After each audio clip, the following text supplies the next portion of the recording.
reported today in The Verge. A second exploit has emerged in the SAD WD-MyBookLive data deletion saga. It looks like there may have been more than one exploit used to cause the mass deletion of data from WD-MyBookLive NASes last week, according to a report from Ars Technica.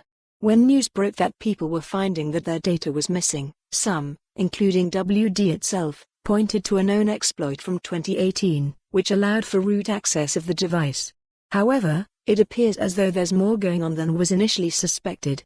If you have one of these devices, you should unplug it from the internet before reading any further. It's clear at this point that your data is at risk if the device is online.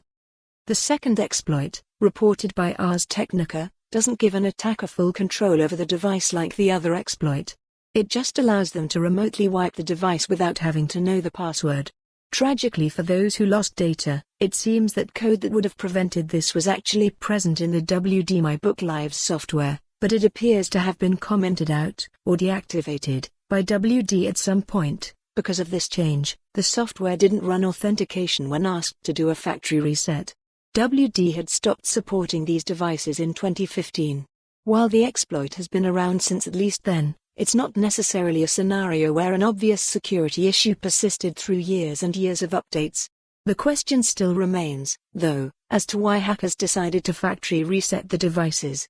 Ars Technica has a wild theory, based on analysis by security firm NASes. The data deletion happened as the result of a fight between hackers, with one botnet owner potentially trying to take over or disrupt another's. One hacker, or group of hackers, was using the known exploit to control the devices for some nefarious purposes. Then, another entity used the unknown remote wipe exploit to erase those devices. It likely would have removed the first entity's access to the hardware, but users' data was caught in the crossfire. The theory does make sense, given the competing nature of the exploits used.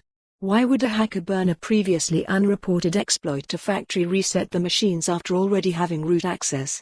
For its part, WD told Ars that it could confirm that both exploits were used, at least in some cases. The company said it was not clear why the attackers exploited both vulnerabilities, but noted that it would update its security advisory about the second exploit. The Verge didn't immediately receive a response when it reached out to WD for comment on the findings. For more on this story, visit the news article link.